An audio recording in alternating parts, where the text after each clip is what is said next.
A very good afternoon and welcome to News Blitz on ZTN. Thanks so much for joining us. I'm Zex Manatsa. Let's take a look at our top stories.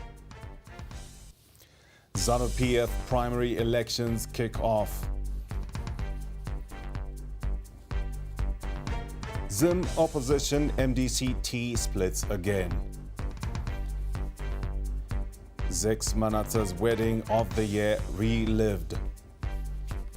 And in sport, Chevron's eye Sri Lanka series win. Voting in Zimbabwe's ruling ZANU-PF party's primary elections opened earlier today and is underway across the country. The party is holding the polls to select candidates who will stand in parliamentary and local government by-elections that are slated for March. The nomination court will sit on January 26, and the ZTN's Patience Namburu is in Highfield East, a constituency that's in the capital Harare. Good afternoon, Patience. What's the latest? Good afternoon, Blessing. We're here at CJ Hall, that's in Highfield East Zone 2, where we have two contestants. That is Mike Mashunganyika and Norbert Chukumbo. As you can see behind me, people are coming in to verify their names and their ID numbers, but voting has not yet started at this polling station. Now, we'll be giving you more details as we go around and also checking on other polling stations on the progress of the voting, if it has started or it hasn't yet started. Back to you, Blessing. Now, Samantha Rusare is in Highfield West with the latest news. Samantha, what's the update? Thank you very much, Blessing. I am in Highfield West, Zone 2, and they are voting for an MP and a councillor. Now, voting already started around 11 a.m. and as you can see, voters are still voting and they are as well still trickling in to come to vote. We will be giving you more as the day progresses. Also in standby in Glenora is our correspondent Owen Kaura. Owen, what's happening in Glenora? Good afternoon, Blessing. Yes, indeed, I am here at Zone 2, Glenora A constituency, Chembira district, where they're voting for two councillors, namely Tinashe Mandishaika and Mary Pandahama. They're also voting for the MP, the MPs Magaya Crispin as well as the Muchineri Pimupindu. Well, the voting is still ongoing and the voters are trickling in. And we'll certainly keep you updated as we receive more information. It's back to you, Blessing. Well, still in politics, suspended MDC-T Vice President Thokozani Kupe says the party has officially split, with one formation led by her and the other by Douglas Monzora. She said this while addressing a news conference in Bulawayo today. Kupe was suspended on January 12th, but has hit back, arguing that Monzora had fired himself from the party's helm by announcing that he was leading the MDC alliance. We declare an official split of our beloved party, the Movement for Democratic Change, Tsangirai, MDC-T.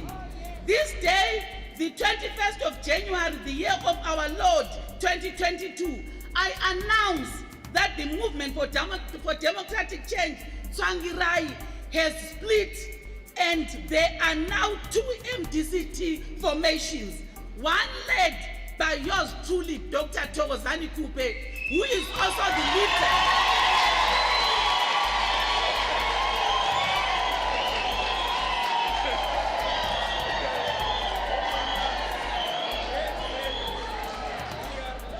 One led by yours truly, Dr. Thokozani Kupe, who is also leader of the opposition in the National Assembly, and the other, I don't know who their leader is going to be, because they've got their so-called Congress on the 5th of March.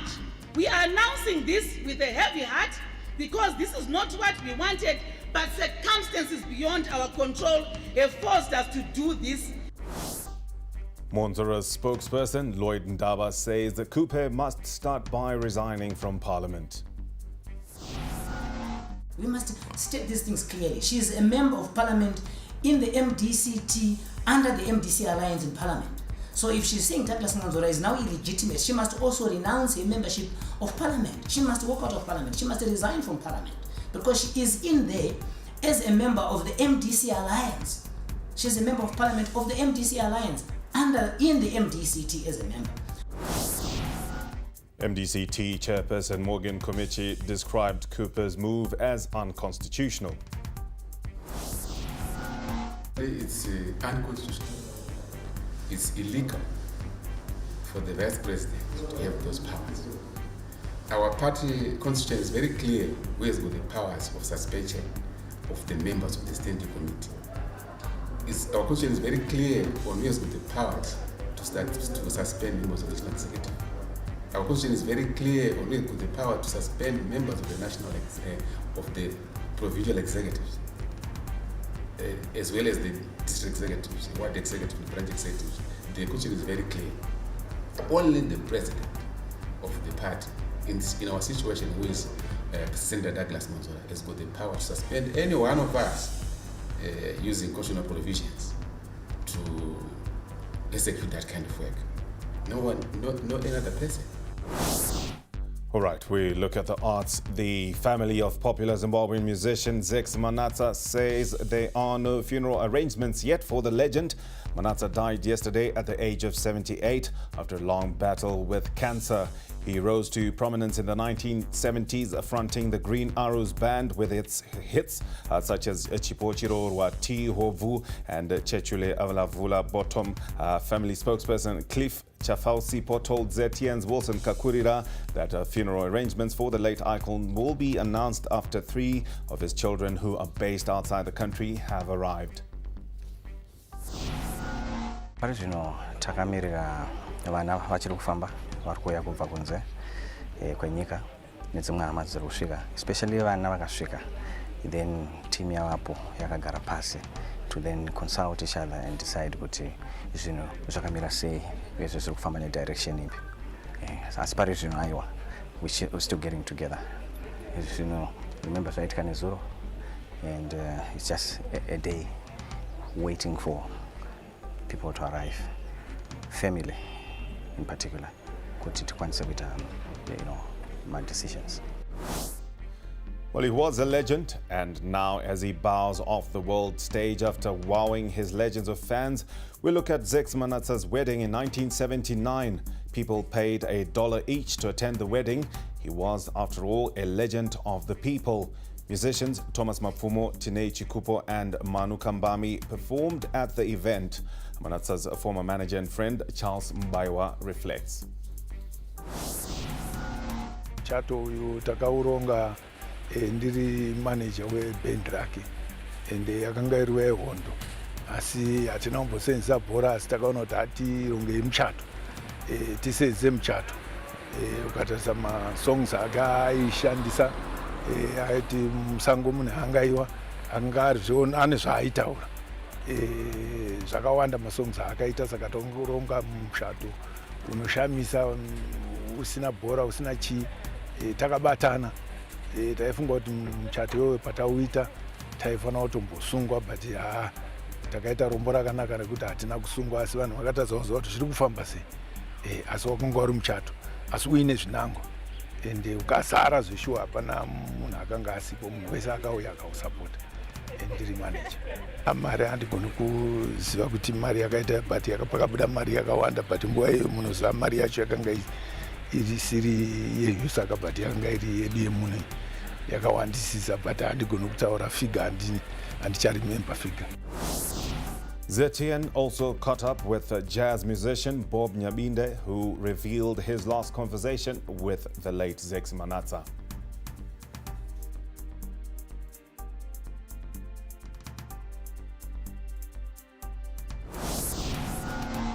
And did a lot of advice to other musicians in the young generation. He never stopped when he thought he was right, and he never hesitated to correct you. I remember coming here 3 weeks ago when he said to me, Ebinde, tell our upcoming artists that, well, in journalism they say controversy sells, but we don't need to be controversial every time we sing. Which I found to be a very good piece of advice. I wonder whether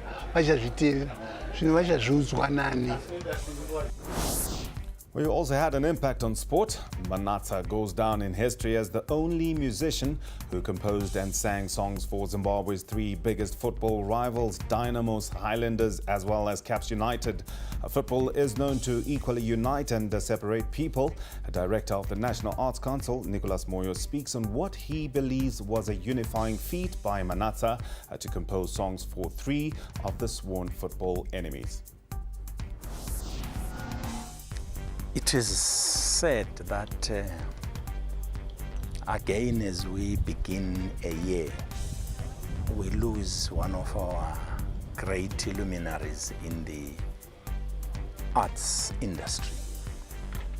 One of the major things I talk about when I've been interfacing with Zex Manatsa is the only musician that was able to sing and celebrate four big teams in this country: Highlanders, Zimbabwe Saints, Dynamos, and Caps United.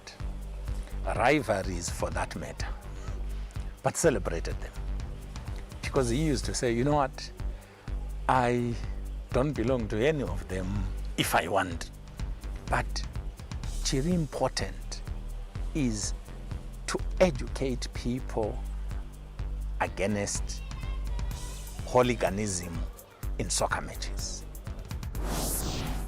Meanwhile, Zimbabwe's acting president, Dr. Constantino Chiwenga, has conveyed a message of condolence to the Manatsa family following the death of this music icon.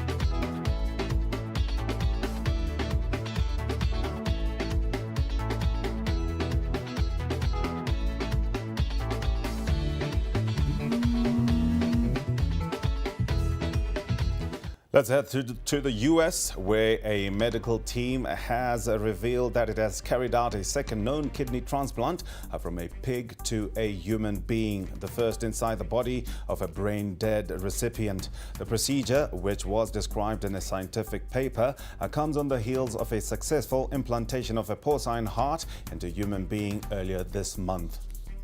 Well, in Britain, British Prime Minister Boris Johnson has announced that England's Plan B measures are to end from next Thursday, with mandatory face coverings in public places and COVID passports both being dropped. He also said government will immediately drop its advice for people to work from home.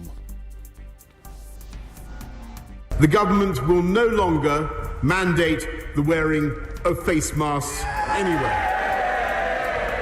Mr. Speaker, from tomorrow we will no longer require face masks in classrooms, and the Department for Education will shortly remove national guidance on their use in communal areas. In the country at large, we will continue to suggest the use of face coverings in enclosed or crowded spaces, particularly when you come into contact with people you don't normally meet, but we will trust the judgment of the British people. Don't miss sport news coming up next as we give you the latest between the Chevrons and Sri Lanka in the deciding series match.